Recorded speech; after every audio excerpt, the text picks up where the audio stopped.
Is it working? Yep. Okay. Thank you all for coming. I appreciate you all being here today, and welcome. It's been almost a month since we were last downstairs, and in that time, as I said before, we took a deep dive into our season. We did a review and as to where we were and the state of our organization and our team and where we were headed. As part of that, we took a little break. It was a little raw. I don't know how many of you were here that day, but it was a little bit of an awkward press conference for me. I remember I was sort of in a daze, but we took a little time, and then we started with an internal process, and at one point we decided it was incumbent upon us and prudent to turn to the outside and talk to a few people. And when we spoke to Paul Maurice, it was overwhelming that this was the man to be the real fit. It was a fit to take us into the challenges that are ahead of us moving forward as we move forward to ultimately to what our goal is. So without further ado, I introduce Paul Maurice. Thank you. Thank you, Bill. Hello, everyone. First, a heartfelt thank you to Mr. Viola, his family, and certainly Bill and his wonderful family for this opportunity, and not just the opportunity, but making me and my family feel so very welcome here in Florida. And over the last couple of days, you start to process some of these. I've been in the league a long time, but I've been very, very fortunate. I've really spent the vast majority of my time with two teams. And Bill just used the word fit, which is so appropriate for that time span. You know, Mr. Peter Kermanis Jr. in Carolina, along with Jim Rutherford, 13 years there, and Mr. Mark Chipman and his wonderful family, David Thompson and Kevin Cheveldayoff, that whole management group. And it was always the right fit, and that's the sense that you're looking for as a head coach. So Bill and I hadn't met before prior. Certainly we have, I wouldn't know, players and people in the organization that I know very, very well. And it's, I don't know, maybe the first 15, 20 minutes, you feel it. You feel that fit here. And so it's been a great experience for me. The interview process was wonderful. I don't know how much time you spent with Bill, but he can jack you up about hockey in about 15 minutes, right? So I'm in a lather an hour into the meeting and ready to go. And that's what drives me, and that's what I love, right? You want to be really smart, passionate people that want to put on not just a great game, but a great program for their community. It's not just about winning hockey games. It's about building a destination franchise for the fans, not just the players that we can draw here, not just all the things that they can offer, but for the fans as well. And that passion comes out very, very quickly. So it was once it started for me, it was over. I was ready. I was all in. And then, of course, to be given this opportunity, it's humbling. We've got a lot of really strong pieces here. They've done some tremendous work here to get to where they are. And I'm honored and humbled to be a part of it. Thank you. At this time, we'll open it up for questions. We'll start with Steve Goldstein. Paul, Bill mentioned the fit from his standpoint. Why is it a fit from your standpoint, mainly on the ice, when you look at this team now and what you've seen from this team the last couple of years? So I think when you look historically at teams maybe where Florida is, there's a number of very powerful teams in this league, and Florida now is one of them. But even if you want to go back to Detroit in the mid-'90s, right? That's also true of Pittsburgh and what Tampa Bay went through. Amassing the talent comes first. It's a very difficult thing to do. It needs to be developed and got to a certain level. And then there is a next phase, and it's not necessarily measured by regular season points or goals for.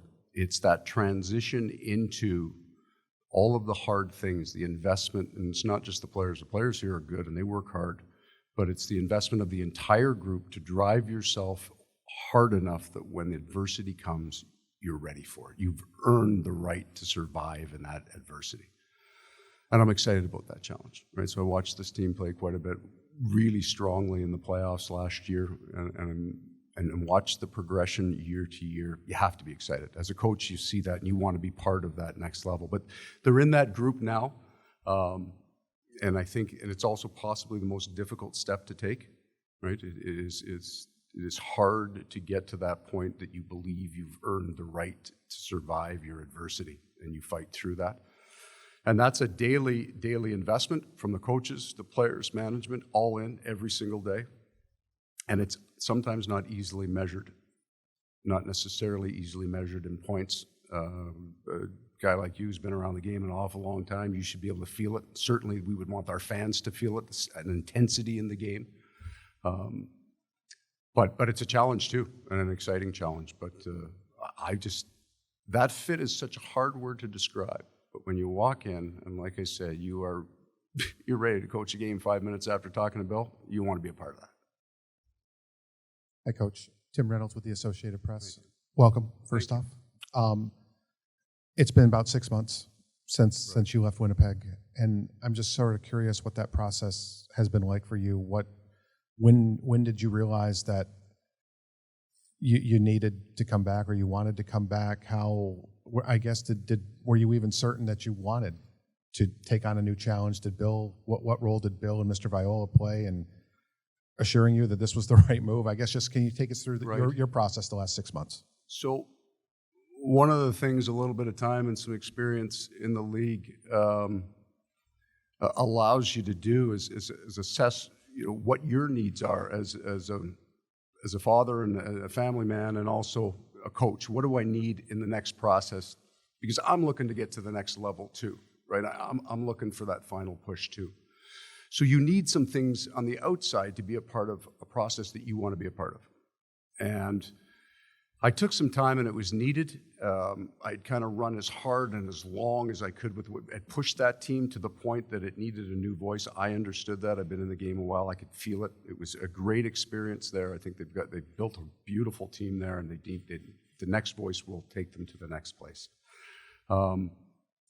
So I'll just tell you the truth of how this happened. I'm watching a game at probably mid-January, and I'm flipping, right? I'm not being good about it. I'm not studying the game. I'm just doing what we all do, flipping for some action. Florida's on. I'm watching them play, and I said to my wife, "That's a good team.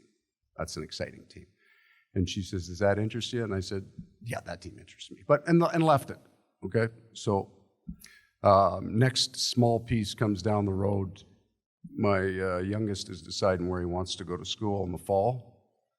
He gets accepted at the University of Miami, so I don't say a word, not one word to him, because I'm not, why would I say? I mean, God, you got some other great schools further north. I mean, we're in about 5 feet of snow at that point in time, and I'm thinking, hey, this could be good. You go to Miami, got to bring mom down to see you. This is going to work out well.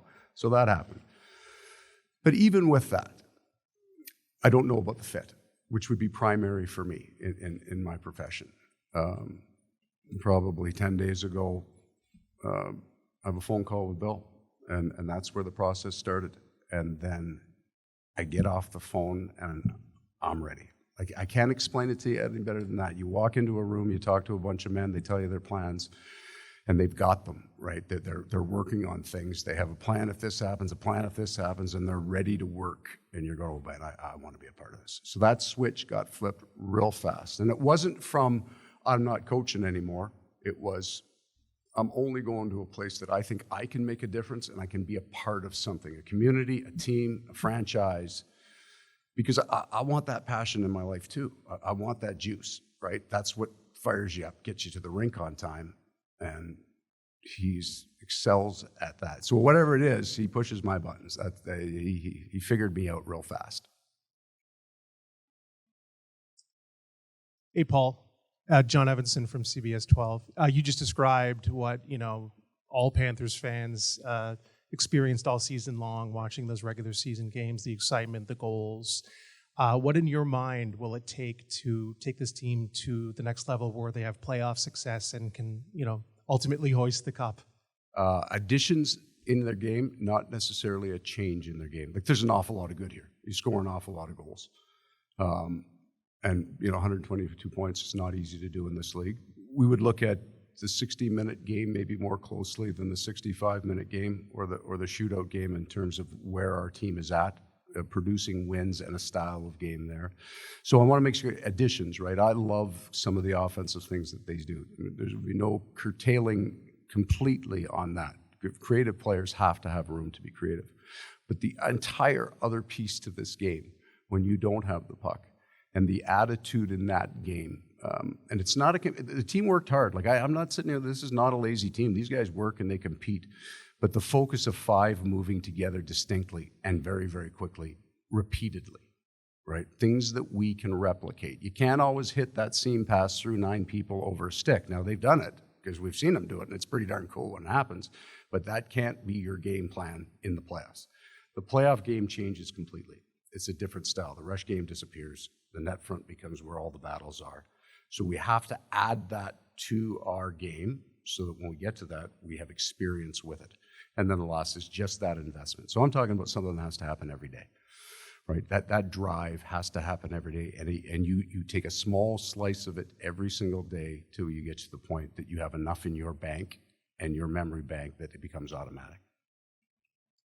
Paul, Mike DePasquale with the Fox affiliate Miami. Right here, Paul, right here.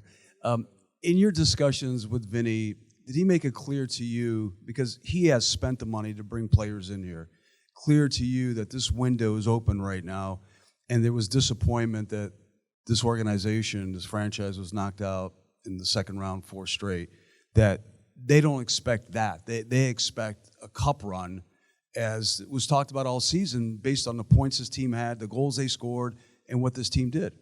So my conversations with Mr. Viola were not specific to the hockey. It was about the general direction of the team and where he wanted to go, and you're right. So we know by actions the money's been spent, the investment's been made. He's all in on this and wants to win. The cup run is an interesting concept, right? So there's going to be 16 really good teams, and it was a cup run. It just ran way too short for everybody's liking. And certainly that is the aspiration and where we want to get to. But we can't make a cup run in October or in training camp. So what we have to do from day one on a daily basis is prepare in that work, and that has to be our focus. We're not coming in day one and say we're going to win the Stanley Cup, because we can't win it that day. But what we can do is work our asses off that day and prepare for that. So that's our focus going forward. Certainly, there's enough talent here that you think if we can get it going in the right direction, we are a team that will be considered, right? We're in that group. But look back at all of the great teams. When you just think of 2009, the Pittsburgh Penguins win the Stanley Cup, and they are a dominant force. We are talking about dynasty at that point. You've got Stahl, Malkin, and Crosby in their prime down the middle. And yet nothing happens for a number of years. Good team. It's very, very difficult to blast through the playoffs if you just think you play your game, right? The other team's getting paid too. So we invest every day. Every single day we invest in our future by our work ethic that day. I know I hate using this word, but it's so true. You trust in the process, right? Because it's kind of like I come out here, I believe in accountability. I like an up-tempo game. I mean, how many coaches press conference? Have you ever heard a coach come in and say, we're not going to work that hard and I like to slow the game down, right? So I want to be careful with my words about this process, but let's just say investment. Every day, put it in the bank, hard work. And then when we get to the playoffs, and you've got to earn your right to get to the playoffs, but when you get there, you have a belief that you're good enough, that you've paid enough of a price. And that's when I think those teams turn the corner.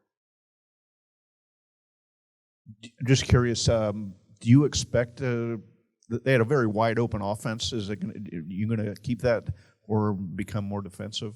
What's your thoughts on? We'll be more defensive when we don't have the puck, right? But there are certain things, and the first answer is going to be no. That offensive part will probably be the secondary thing that I would weigh in on, because they've got a lot of skill here, and I want to see it work too from ice level, right? The style of game won't change that much offensively. But let's just talk about smart hockey instead of describing it as a high offensive play.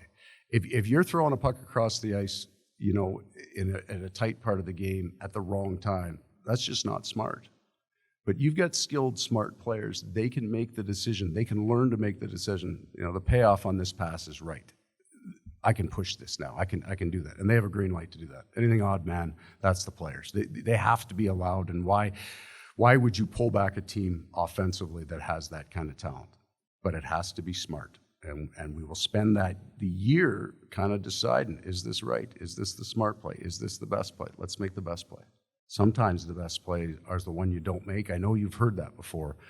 But I would say that truly confident offensive players, when they're at their peak, cut plays off more often than you think. They don't make the play. It's not they go down and they get 100 opportunities, and that's why they got 60 points in 40 games. It's they make the right play. And they are willing, and they're willing actually to score a little bit less for the more team wins. Take those plays out. If you score them, God bless you. But let's not make plays that aren't smart.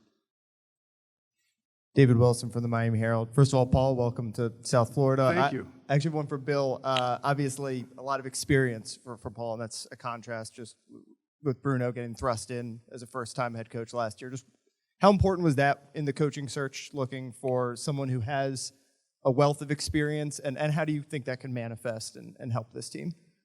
Yeah, when I arrived, obviously Joel had a lot of experience when I got here, and not to kill this word, but it's a very accurate and applicable fit, right? And kudos to Bruno for taking charge of the ship and leading this team and getting us through the year, as was the case when I got here, with Joel, with the experience with this team and this group, and then looking forward to what we see on the horizon, the challenges that we're going to face with our cap, with re-signing some of the guys and trying to get this moving forward and achieve the next level. Experience is paramount. Yeah.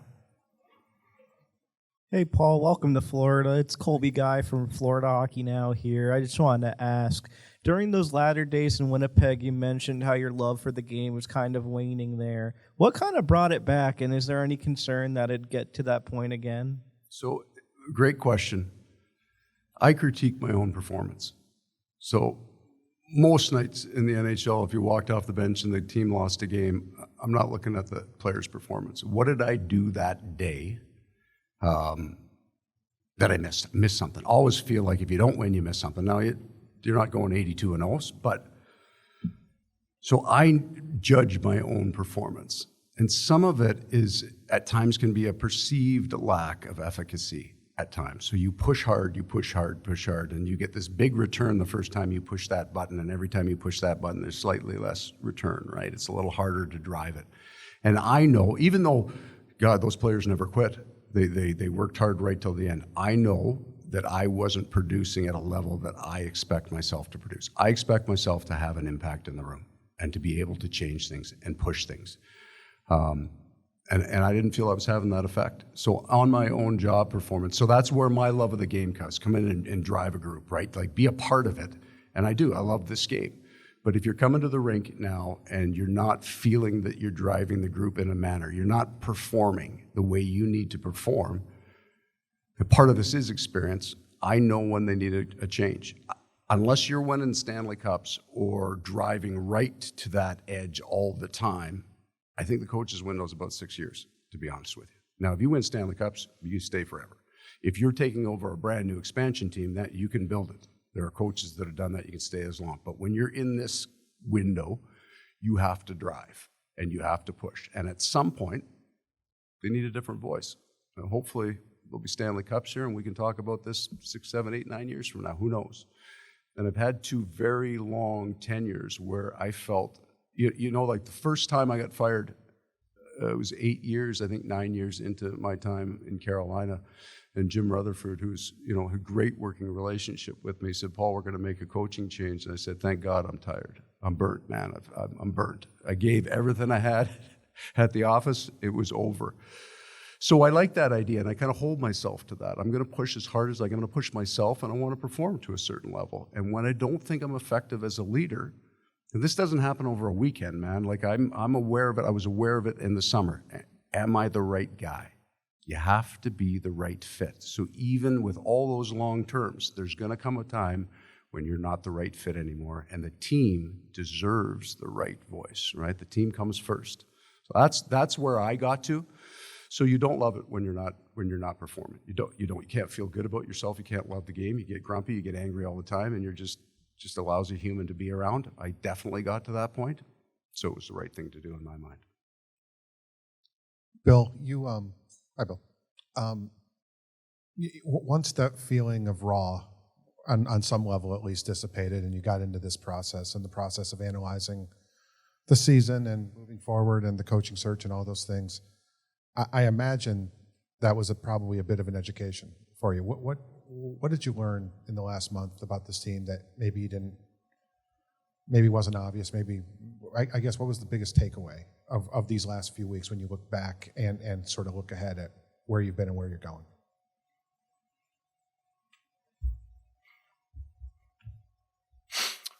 Yeah, the biggest takeaway for me, and I think I can speak collectively for our group as we went through the process and did our dive, was as we look to the future and we really, really want to take the next step, is are we all, as an organization, willing to collectively, as Coach just said, every single day believe in the process, right? And it starts with us, right? You have to, every single day we have to work. You can't take for granted,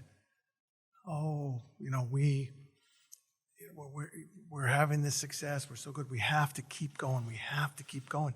And part of that is looking at the horizon, right? And we need to prepare, and we need to be ready, and we have to anticipate, where are we headed right now?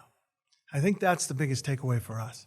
And so that's where I really believe that Paul has you can tell the special enthusiasm, his experience in hockey, that we're going to have some challenges this year, and I think that this is a great fit for us to move forward and take them head on. Any additional questions? Hey, Bill, I just wanted to touch base on this quickly since we didn't get to ask you last month. Were there any kind of severe injuries? I know Mason Marchment was dealing with something for the majority of the playoffs there, but did any of the guys need surgery, or what was going on there? I think Mason is he's back to, I think he's 100%. If we were playing hockey right now, I think he'd be playing. And no, I'm trying to be just, if there's no major surgery for sure. Then trying to think, someone might have gone to the dentist, or I think Anton had his tonsils out. I'm serious, yeah. And he did, actually. But I mean, that for an adult, that's relatively serious, so yeah. Paul, since the word of the day seems to be fit from everybody, why are you a fit here? What do you bring? What's your skill set that this team needs? That's a really good question. It's almost as hard to describe as that word fit, but I think a perspective from the outside sometimes help.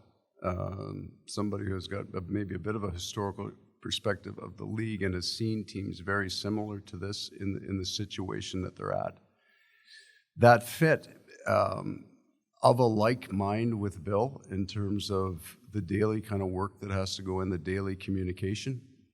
I like to talk to players, and I like to find out what's going on. I like to be involved in not necessarily their personal lives, but in their professional lives for sure. And I think I can put a staff and direct a staff well that we can be very productive. So that you won't find the 4 or 5 of us in the back office for a long period of time. We'll be in the room, teaching, monitoring, assessing, and then preparing. I think the ideas of the next step,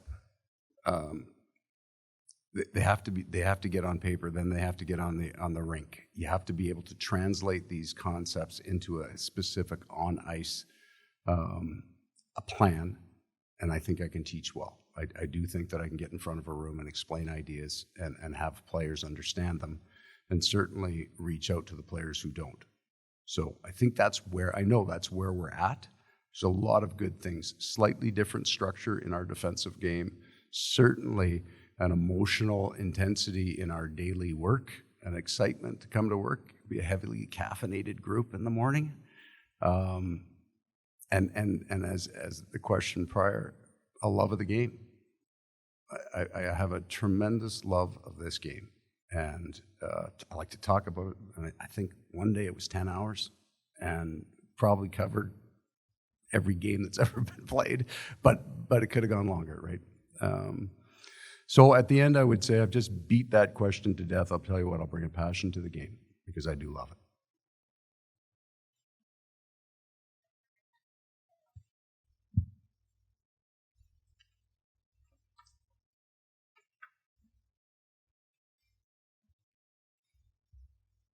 We're hugging. We're hugging.